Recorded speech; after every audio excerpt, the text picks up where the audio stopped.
तो जहां एक तरफ भारत फ्रांस के साथ राफेल की एक मेगा डील साइन करने जा रहा है, वहीं दूसरी तरफ भारत का सबसे इंपॉर्टेंट प्रोजेक्ट तेजस, जो कभी कछुए की रफ्तार से आगे बढ़ रहा था, अब उसे खरगोश की रफ्तार मिल चुकी है। दरअसल भारतीय वायुसेना में 1970 के दशक से इस्तेमाल हो रहे जैगुआर फाइटर जेट अब रिटायर होने के करीब पहुंच चुके हैं। भारतीय वायुसेना में लगभग 120 जैगुआर फाइटर जेट इस्तेमाल हो रहे हैं और सुखोई 30 MKI के बाद यह फाइटर जेट सबसे बड़ी संख्या में हमारी भारतीय वायुसेना के पास है। तो जल्द ही वायुसेना में जैगुआर को हटा करके तेजस को शामिल किया जाएगा। वहीं दूसरी तरफ भारत के सबसे अच्छे दोस्त ग्रीस से बड़ी खबर सामने निकल के आ रही है, जो कि अब रूस के एयर डिफेंस सिस्टम की जगह भारतीय एयर डिफेंस सिस्टम खरीदेगा। बड़ी खबर यह है कि रूस के S-300 की जगह भारत के Akash next generation air defence system को खरीदने की तैयारी कर चुका है ग्रीस, जो कि तुर्की, अजरबैजान जैसे देशों के लिए सबसे बड़ी चिंता का विषय है। आइए जानते हैं आज के इस वीडियो में दोनों ही इंपॉर्टेंट अपडेट डिटेल्स में। यदि आपको हमारा ये काम पसंद आए तो वीडियो को लाइक और चैनल को सब्सक्राइब जरूर कीजिएगा, क्योंकि आपका ये छोटा सा काम आप तक ये जरूरी और सही खबरें लाने में हमारी बड़ी मदद करता है। रानी की बात यह है कि आज भारत एकमात्र ऐसा देश है जो कि एग्लो फ्रांच विमान उड़ा रहा है। ऐसा कोई भी देश नहीं जो आज के समय जैगुआर फाइटर जेट उड़ा रहा हो, लेकिन समय के साथ ये इतने ज्यादा अनयूज होते जा रहे हैं कि अब हमें इन्हें रिटायर करना ही पड़ेगा। लेकिन 2029 से इन्हें चरणबद्ध तरीके से यानी कि अलग अलग फेजेस में रिप्लेस किया जाएगा और ठीक उसी समय जब स्वदेशी तेजस Mk-1A की डिलीवरी बढ़ेगी, यानी कि जो स्क्वाड्रन्स हमारी खाली होंगी उन्हें फुलफिल किया जाएगा। और आप जानते होंगे कि आज भारतीय वायुसेना जितनी स्क्वाड्रन यानी कि करीब 40 से 42 स्क्वाड्रन्स होनी चाहिए, हम 30 से 31 स्क्वाड्रन्स पर ऑपरेट कर रहे हैं। तो ऑलरेडी काफी बड़ा नंबर गैप देखने को मिलता है और अगर हम पुराने जैगुआर को अभी हटा देते हैं तो डेफिनेटली गैप और ज्यादा बढ़ जाएगा। आंकड़ों की बात करें तो सबसे पहले डायरेन 1 और उसके बाद डायरेन 2 अपग्रेड वाले जैगुआर विमानों को हटाया जाएगा। इन विमानों के रखरखाव अब इतने ज्यादा महंगे और कॉम्प्लेक्स होते जा रहे हैं कि इनके अलग अलग पार्ट्स एंड कंपोनेंट्स बनाने वाली कंपनीज ऑलमोस्ट पूरी तरीके से बंद हो चुकी हैं और भारत को कई दिक्कतों का सामना करना पड़ रहा है। लेकिन क्या वाकई तेजस Mk-1A जैगुआर की कमी को पूरा कर पाएगा? जानते हैं इस खूबसूरत सवाल का जवाब। दरअसल जैगुआर को भारतीय वायुसेना में 1979 में शामिल किया गया था और ये खास क्यों था? यह विमान अपनी लो लेवल स्ट्राइक क्षमता के लिए मशहूर था। वे बहुत नीचे उड़ करके भी दुश्मन के रडार से आसानी से बच जाता है। वहीं जैगुआर ने कारगिल युद्ध से लेकर के पाक के खिलाफ कई गोपनीय ऑपरेशंस में भारत की मदद की और डीप स्ट्राइक का काम किया है। वहीं इसके इंजन अब इतने पुराने हो चुके हैं कि इनका स्पेयर पार्ट्स मिलना मुश्किल है और मेंटेनेंस का खर्च बहुत ज्यादा बढ़ गया है। इसीलिए हम इन्हें रिटायर करने की तैयारी कर चुके हैं। और अब बात करते हैं तेजस Mk-1A की यह जैगुआर की जगह कैसे ले सकता है। दरअसल तेजस Mk-1A में इजरायली एल्टा AES रडार लगा हुआ है, जो जैगुआर के पुराने रडार से कई गुना ज्यादा दूर देख सकता है। इसमें बियॉन्ड विजुअल रेंज मिसाइलें लगी हैं, जो कि जैगुआर के पास अभी भी नहीं है। तीसरा, तेजस Mk-1 में एडवांस सेल्फ प्रोटेक्शन जैमर है, जो इसे दुश्मन के रडार से बचाने का काम करता है। इंडियन एयरफोर्स का प्लान भी बहुत सटीक है। दरअसल 2026 से लेकर के 2027 जैगुआर के पुराने स्क्वाड्रन्स धीरे धीरे कम किए जाएंगे। 2028 में तेजस Mk-1A की डिलीवरी अपने चरम पर होगी, जिसमें हिंदुस्तान एरोनॉटिक्स लिमिटेड को 83 से भी ज्यादा जेट्स का ऑर्डर पूरा करना है। इसीलिए चल को हमने एमका प्रोग्राम से बाहर कर दिया है। तो अब इनका मेन फोकस तेजस की सप्लाई चेन मेंटेन करने के लिए और ये टाइमली डिलीवरी करेंगे, इन्होंने ऑलरेडी प्रॉमिस कर दिया है। और 2029 का आखिरी स्क्वाड्रन औपचारिक रूप से विदा लेगा। तो सवाल उठता है कि क्या जैगुआर जाने से वायुसेना कमजोर होगी? बिल्कुल नहीं। जैगुआर का काम अब राफेल और सुखोई 30 MKI मिलकर के ऑलरेडी कर रहे हैं और जैगुआर की कमी को पूरा करने के लिए भारत न केवल तेजस Mk-1A बल्कि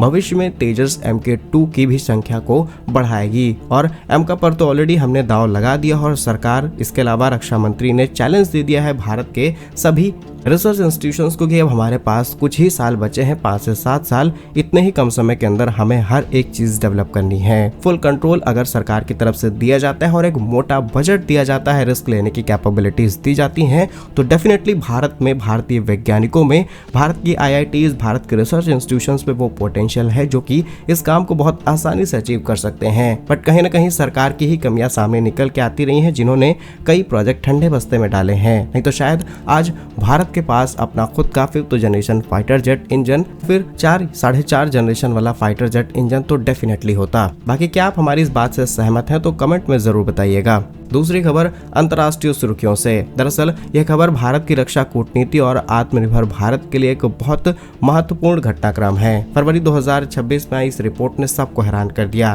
दरअसल ग्रीस अब अपने पुराने रूसी मूल के S-300 एयर डिफेंस सिस्टम को बदलने के लिए भारत के स्वदेशी आकाश नेक्स्ट जनरेशन मिसाइल सिस्टम को खरीदने में दिलचस्पी दिखा रहा है। ग्रीस अपने एयर डिफेंस सिस्टम और अपने एयर डिफेंस नेटवर्क को एडवांस बनाने की प्रक्रिया में लगातार हुआ है और भारत का आकाश नेक्स्ट जनरेशन सिस्टम उसके लिए एक परफेक्ट फिट एग्जांपल है। और वो 4 कौन से कारण हैं जिसकी वजह से ग्रीस को रूस के हथियार छोड़कर के भारत की तरफ जाना पड़ रहा है, जरा इसे भी समझते हैं। तो पहला कारण है टेक्नोलॉजिकल एडवांसमेंट।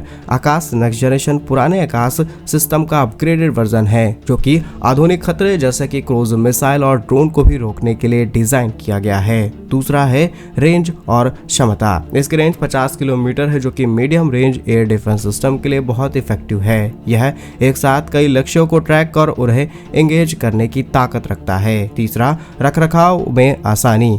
रूस यूक्रेन युद्ध के बाद रूसी हथियारों के स्पेयर पार्ट्स की मेंटेनेंस और तमाम चीज़ों की फैसिलिटीज इतनी ज़्यादा कॉम्प्लेक्स हो चुकी है कि रूस की कंपनियां खुद ना ही उन्हें मैन्युफैक्चर कर रही हैं और ना ही किसी तीसरे देश से सोर्स किया जा रहा है। तो भारत के पास भी कई ऐसे हथियार पड़े हुए हैं जिनकी मेंटेनेंस में दिक्कत आ रही है और यही दिक्कतें पूरी दुनिया फेस कर रही है। लेकिन भारत का सिस्टम न केवल आधुनिक है बल्कि इसका रखरखाव कम है, सरल है और ज्यादातर पार्ट्स एंड कॉम्पोनेंट्स भारतीय हैं, तो सप्लाई चेन में किसी प्रकार की कोई दिक्कत नहीं। और चौथा फायदा है लागत। जी हाँ, पैट्रियट या आयरन डोम जैसे पश्चिमी सिस्टम की तुलना में भारत का नेक्स्ट जनरेशन इतना ज्यादा सस्ता है, इतना ज्यादा किफायती है कि दुनिया के कई देश हाथों हाथ इसे खरीदना चाहते हैं। नहीं तो आप खुद ही सोच करके देखिए कि भारतीय हथियारों की तारीफ कोई नाटो शामिल देश कैसे कर सकता है, जो कि अमेरिका के नक्शे कदम पर चलते हैं। इसके बावजूद भी तमाम देश भारतीय हथियारों की तारीफ करते हैं। फ्रांस जैसा ताकतवर देश, परमाणु संपन्न देश, फिर भी वो भारत के साथ पिनाका रॉकेट सिस्टम की डील करने के लिए दिलचस्प हो चुका है। तो आप खुद ही अंदाजा लगा सकते हैं कि क्या कुछ तैयारी भारत ने करके रखी है। बाकी सबसे अच्छी चीज है कि ग्रीस तक अगर भारतीय हथियार पहुंचते हैं तो ये भारत के लिए सिर्फ रक्षा डील नहीं बल्कि भारत के लिए एक स्ट्रेटेजिक डील बन जाती है।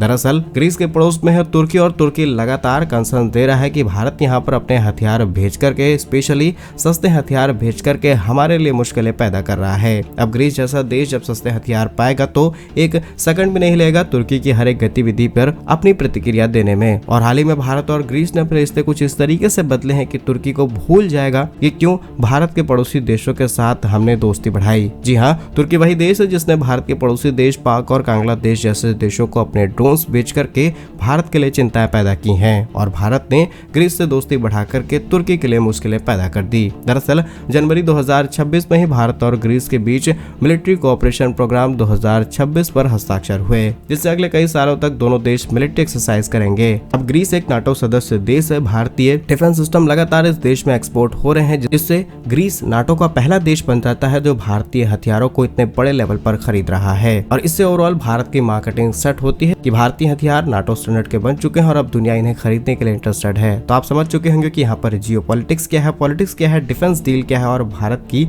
मार्केटिंग किस तरीके से काम कर रही है। अपनी राय कमेंट्स में जरूर लिखिए। भारतीय ऐसे ही वीडियोस पाने के लिए वीडियो को लाइक, चैनल को सब्सक्राइब जरूर कीजिए। वंदे मातरम, भारत माता की जय।